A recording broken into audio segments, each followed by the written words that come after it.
888 not 888. One of these days. 866-300-9298.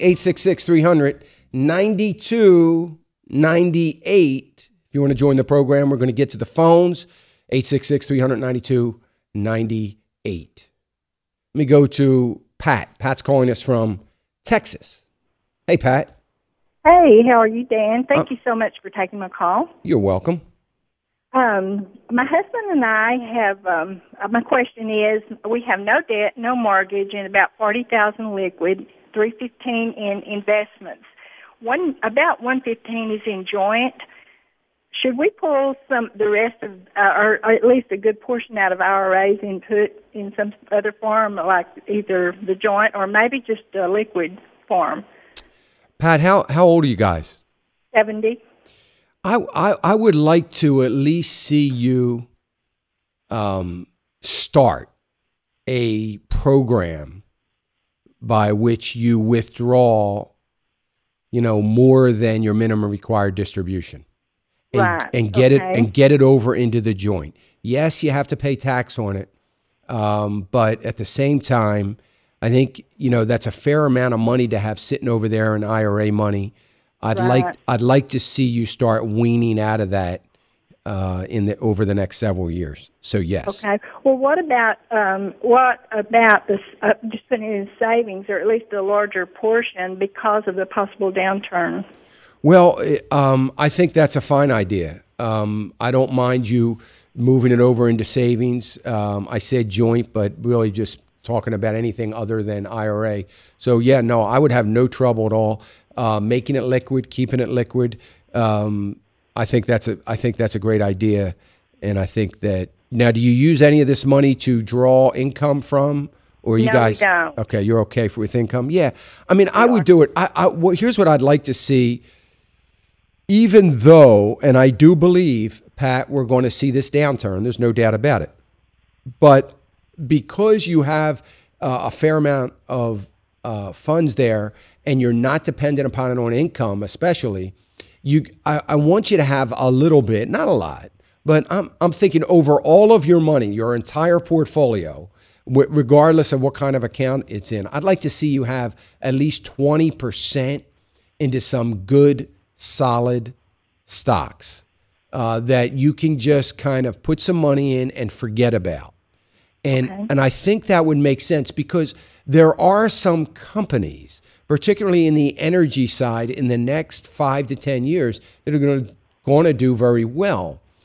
The reason that's important is that as they do well, inflation is likely to be coming in almost at the same time.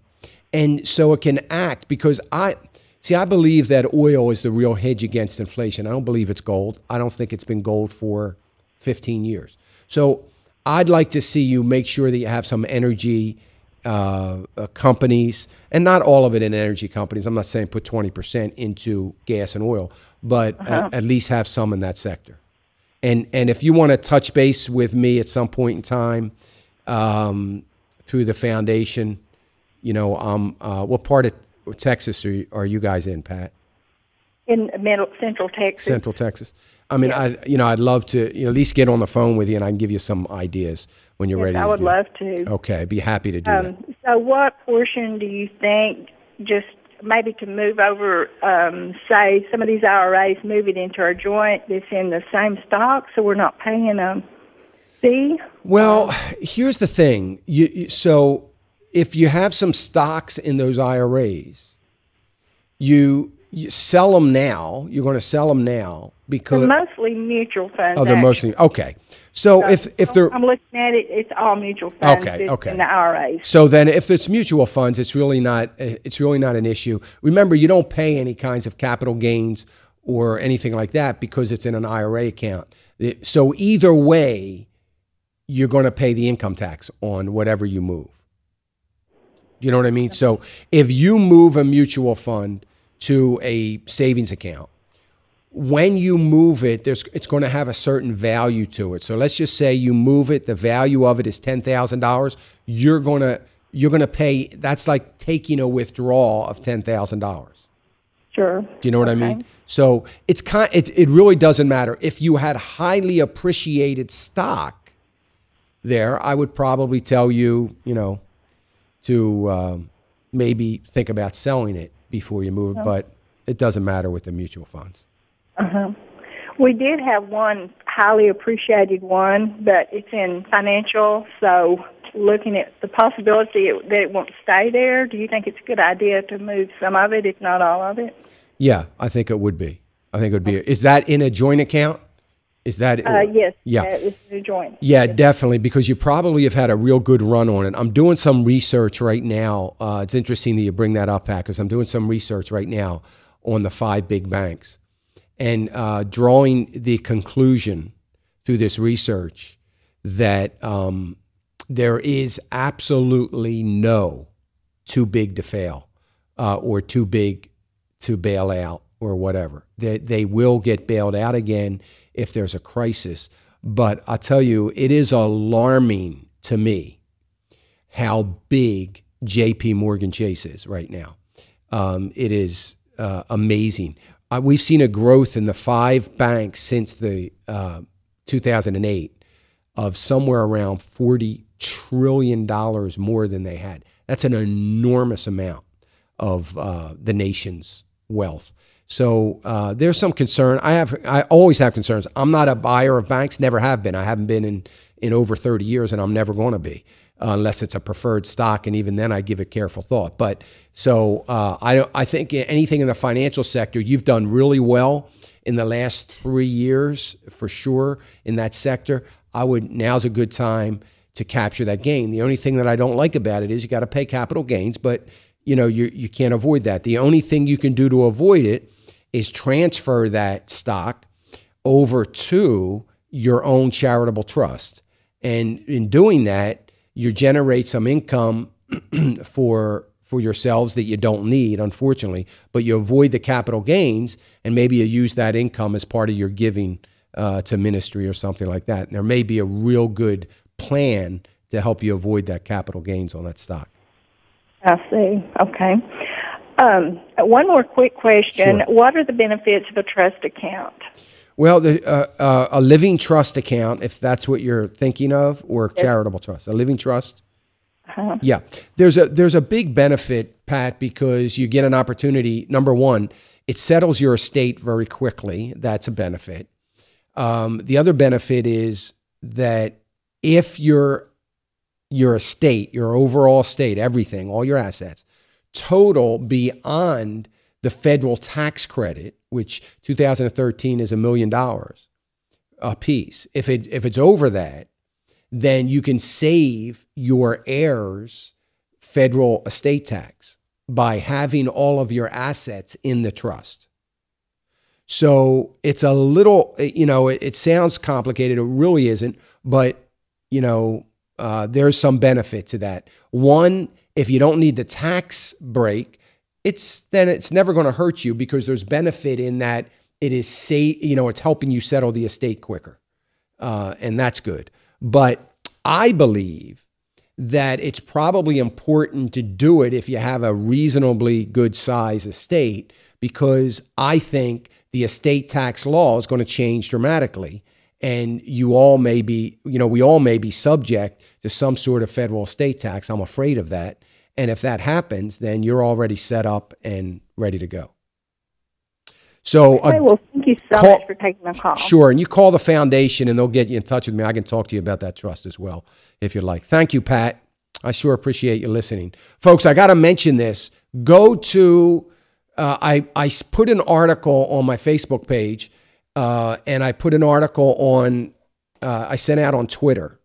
There are 7 tax law changes that could affect you when you file your taxes for 2013. Now, most of them are increases in taxes for people that make over $250,000. Then there's another set of increases for people that are making over $450,000. So there's a lot of tax increases that are going to dramatically impact your tax bill. So you need to take a look at that. So if you can get to facebook.com/financial issues. Or if you follow me on Twitter, then you can pick up the article there. I'll tell you what else I'll do. This would be better. I just thought of this. Hope I remember to include it in my newsletter this week. So if you get my email newsletter on Friday, I will include this article in my newsletter so you can see it. I think that's probably the better way of doing it. So be on the lookout for that, but I think you'll find it interesting. 866-300-9298, 866-300-9298. Let me go to David. David's calling us from Ohio. Hey, David. Hi, Dan. I saw PBR was on your sell list, and I just wondered what had happened to it, and why you changed on that. Yeah, good question. Thank you, David, for that.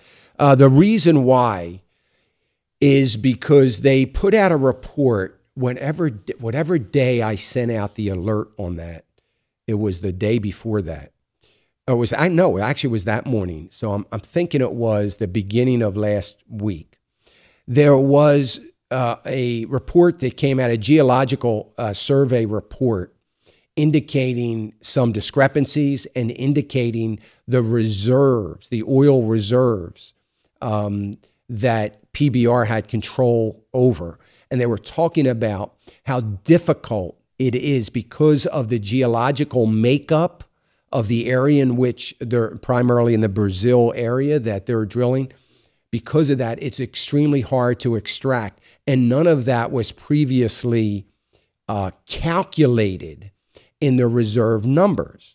So my thought, it was December 26th, that article. I really lost track of time. Devin just told me that report came out. So anyway, I put it on my sell list because I felt like that as that begins to sink in with the investment community, primarily the institutional guys, we're going to see PBR come down, maybe dramatically. Now it's down 3% since, well, just since January 1st.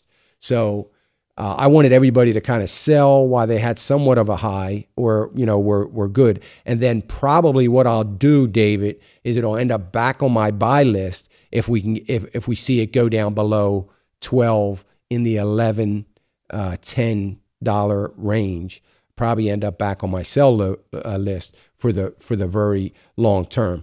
I mean, it's difficult with a stock like this because it's a great company. It's a large cap company. It's a very big company, but they don't pay any dividends. So when you see them take this dip down like that, because when PBR is one of those companies, when it hits my list, that it's there for growth. It's not there for any other reason. It's not there because it's generating dividends. It's there because I'm, hoping that we're going to see the growth that it's got the potential of doing, and we're going to make some gain by way of growth because there's no income production. So when some of those reports come out as they did, I put it immediately on my sell. I'm looking at the financials on it right now. I pulled it up while I was speaking to you, David, and I'm noticing that Credit Suisse has just rated it as an underperform. So they're about 2 weeks behind me, but they've just rated it. MarketWatch has it as an avoid right now. So I'm just a little ahead of those guys. But nevertheless, that's the main reason. I know it's a long answer to your question. I bought it over a year ago, and I bought it at a much higher price than what it is today. Should I just hang on to it and hope it comes back? Here's what I think, David. It's going to come back if you've got the time to hold on to it. It's going to come back. If you missed the sell then, I think it's going to come back. I mean, that's why I said if it takes another dip, I'll buy it back. You know what I mean? Because I know it's going to take a run up. It's just going to be a little bit slower than I anticipated. So I wouldn't have any trouble if you hold on to it. But what would be ideal, David, is if you keep what you have. If you want to hold on to it, that's fine. Now at this point, it's probably a good idea. Hold on to it. But I would look for that buy.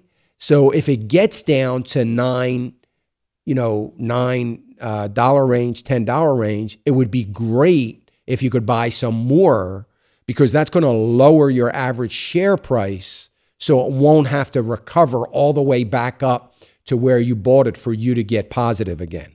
You know what I mean? So I would be fine with that, David. I appreciate that. Thank you. Thank you, brother. I appreciate your call. 866-300-9298. 866-300-9298. If you want to weigh in, can we squeeze in? Should we try? We'll go. Let's go to Bill in Oklahoma. I might have to hold you over the break, Bill. Go ahead. Bill? Hello? Yeah, go ahead, Bill. Yeah. I've got and I just recently changed my 401k over to an IRA. Okay. And it's always been in energy stocks, and I'm not that familiar with other stocks. And it's always done well. So I'm really comfortable with it, and I was wondering if you thought it was a good idea to just leave it in an energy stock. It's in gas. It's in gas. Individual stocks, Bill? Yes. When I switched it over, I told them I wanted to leave it in the natural gas stocks. And they can do that. And which one is it? Do you mind me asking? Which? One Oak. One Oak. Okay. It's always done well for me. Yeah, well, it's a good company, and it's all, it's always been a good performer, and I think it will continue to be. If you're nearing retirement, Bill, as much as I love energy, I am huge on energy. I'd like to see a little bit of diversification, but right now I'd probably just leave it. But at some point in time in the next 6 months, I think it might be wise to diversify a little bit. Take a little profit off the table. In other words, sell some of it because it's been very profitable, and use that profit to diversify into a couple other things. Got to run, Bill. Thank you for that. Great stuff. 866-300-9298. We'll be right back.